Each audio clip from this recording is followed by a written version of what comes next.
날마다 솟는 샘물과 함께하는 오늘의 큐티 시간입니다. 6월 15일 수요일 오늘의 말씀은 마태복음 10장 34절로 11장 1절의 말씀입니다. 내가 세상에 화평을 주러 온 줄로 생각하지 말라. 화평이 아니요 검을 주러 왔노라.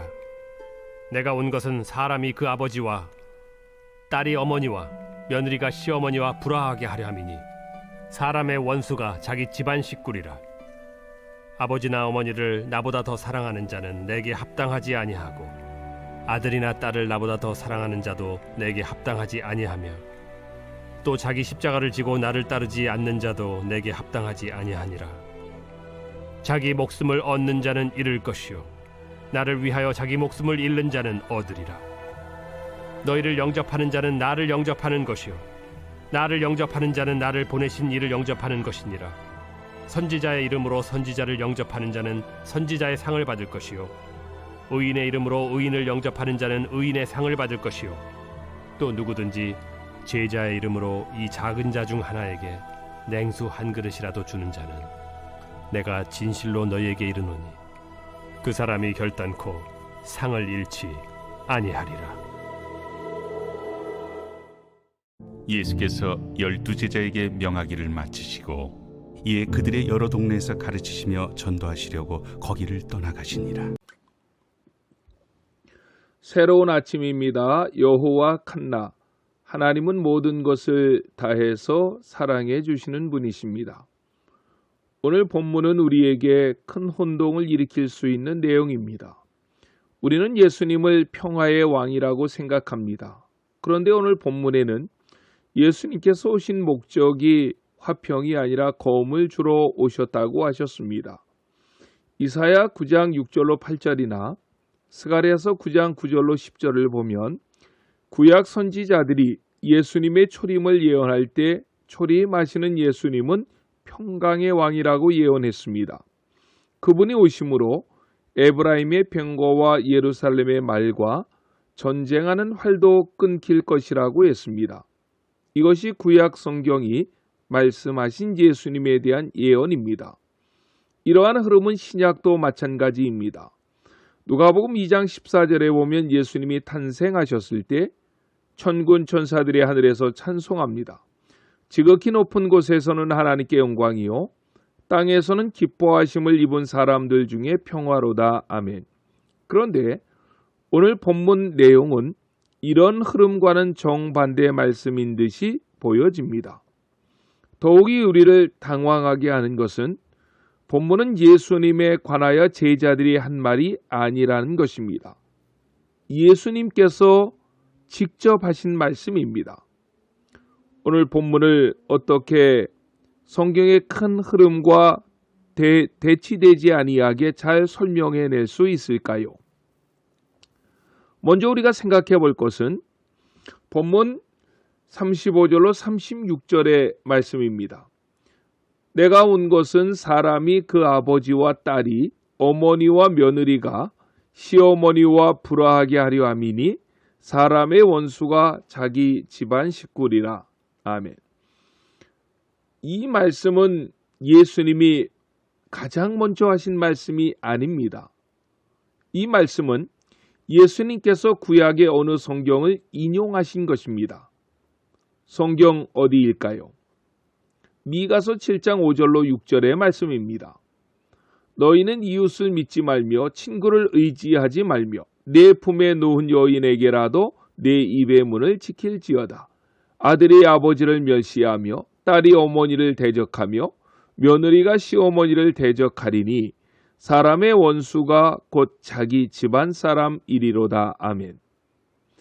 그렇다면 미가서에서 이 말씀은 어떤 흐름에서 했던 말이고 예수님은 어떤 흐름 속에서 미가서 말씀을 인용하셔서 우리에게 권면하고 있는 것일까요? 그 내용을 풀어야만 본문을 제대로 해석할 수 있는 것입니다. 먼저 미가서에서는 종말의 때 일어날 일에 대한 현상을 설명하면서 이 말씀을 미가 선지자가 했던 것입니다. 그렇다면 본문에서 예수님은 어떤 흐름 속에서 이 말씀을 하시는 것입니까? 제자도, 즉 예수님의 제자들이 주님을 따를 때 필요한 기준이 무엇인지를 설명하는 과정에서 이 말씀을 해주고 계십니다. 그렇다면 오늘 본문의 큰 흐름은 이렇게 말할 수 있습니다. 마지막 때에는 이웃도 부모도 자식도 믿지 못하는 시대가 온다는 것입니다. 이런 시대에 예수님의 제자로 부름을 받은 사람들에게 우선되어지는 기준이 무엇일까요? 오늘 본문은 예수께서 그것을 말씀하고 있는 것입니다. 예수님은 우선적으로 예수를 사랑해야만 예수님의 제자가 될 수 있다고 말씀하십니다. 거기에서부터 제자도의 정신이 시작되는 것입니다. 가족을 미워하라는 말이 아니라 우선적으로 주님을 사랑할 때 무너진 가족 간의 사랑도 제자도의 정신을 가진 사람들로부터 회복될 수가 있다는 것입니다. 그렇다면 예수님을 먼저 사랑한다는 것은 어떤 것입니까? 두 가지로 주님은 말씀하십니다. 그 하나는 자기 십자가를 지는 것입니다. 38절입니다. 또 자기 십자가를 지고 나를 따르지 않는 자도 내게 합당하지 아니하리라. 아멘. 십자가는 죽음입니다. 고난입니다. 좁은 길이고 가시밭길입니다. 주님을 사랑한다고 말을 하면서 그 십자가를 거부한다면 그것은 진정으로 주님을 사랑하는 것이 아닙니다. 하지만 십자가의 삶 속에는 남들이 이해하지 못하는 반전이 있습니다. 39절입니다. 자기 목숨을 얻는 자는 잃을 것이요 나를 위하여 자기 목숨을 잃는 자는 얻으리라. 아멘. 십자가를 지면 죽어야 하는데 망해야 하는데 그렇지 않다는 것입니다. 내가 죽을 때 그것은 내가 사는 길이라고 주님은 말씀하십니다. 주님을 위해 십자가를 지면 목숨을 잃는 것이 아니라 얻는 자가 된다는 것입니다. 이것이 기독교의 신비입니다. 왜냐하면 십자가 너머에 부활이 있고 고난 너머에 영광이 있기 때문입니다. 그래서 서양 속담에는 No cross, no crown 이란 말이 있습니다. 십자가 없는 영광이 없다는 것입니다. 둘째로 남을 대접하는 것입니다. 섬기는 것입니다. 41절입니다. 선지자의 이름으로 선지자를 영접하는 자는 선지자의 상을 받을 것이요 의인의 이름으로 의인을 영접하는 자는 의인의 상을 받을 것이요. 아멘. 우리가 이 세상에서 남을 대접하는 것, 어려운 이웃을 위해서 희생하는 것, 세상은 몰라줄 수 있습니다. 그러나 하나님은 알고 계십니다. 그래서 선지자의 이름으로 선지자를 영접하는 자는 선지자의 상을 받겠다고 말씀하셨고 의인의 이름으로 의인을 영접하는 자는 의인의 상을 받을 것이라고 말씀하십니다. 42절에 보면 지나가는 나그네에게 냉수 한 그릇을 대접한 것까지 주님은 기억하셨다가 보상해 주시겠다고 약속하셨습니다. 말씀을 정리합니다. 지금은 미가 선지자가 말씀했던 것처럼 가족까지도 믿을 수 없는 시대가 찾아왔습니다. 신문과 방송을 보십시오. 자식이 부모를 죽이고 내다버리고 부모가 자식을 학대하고 죽이는 일이 우리 사회에서 비일비재합니다. 이때 그리스도인들은 교회만 왔다 갔다 하는 자들이 아니라 제자도의 정신을 구현해내야 합니다.